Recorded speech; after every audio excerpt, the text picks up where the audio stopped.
Now, Chief Rodney Riddle addressed reporters for about 20 minutes and even directly addressed Lieutenant Caron Nazario, the uniformed Army officer in the video who is pepper sprayed, as you mentioned, and even kicked at points by the officers before they let him go. Chief Riddle saying he wishes Lieutenant Nazario would have complied with officers' commands earlier, but ultimately his officers were responsible for how bad the incident got.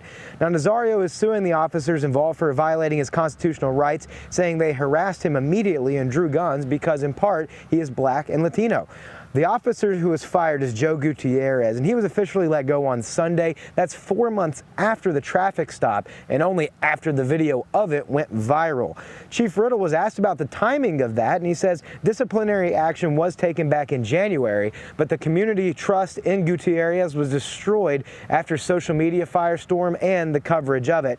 Now, one moment in that interaction that's gotten a lot of attention, Gutierrez is heard telling Nazario he's about to, quote, ride the lightning, which Nazario's attorney points out is a reference to the electric chair. Chief Riddle saying it means something different in law enforcement terms. He says his officers definitely could have handled the situation much better, and that was an example of how. The term ride the lightning. Now, I take that based on my police career as a reference to an electronic control weapon or a taser. That's not how it's done. That was inappropriate. It created a unnecessary fear in Mr. Nazario, perhaps.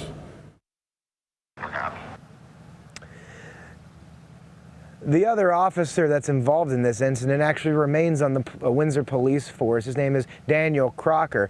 Coming up tonight at 6, we're learning more about his exact involvement in the two officers' relationship during that stop, plus why Chief Riddle says he still has confidence in that officer. Working for you in Windsor, Jake Burns, CBS 6 News.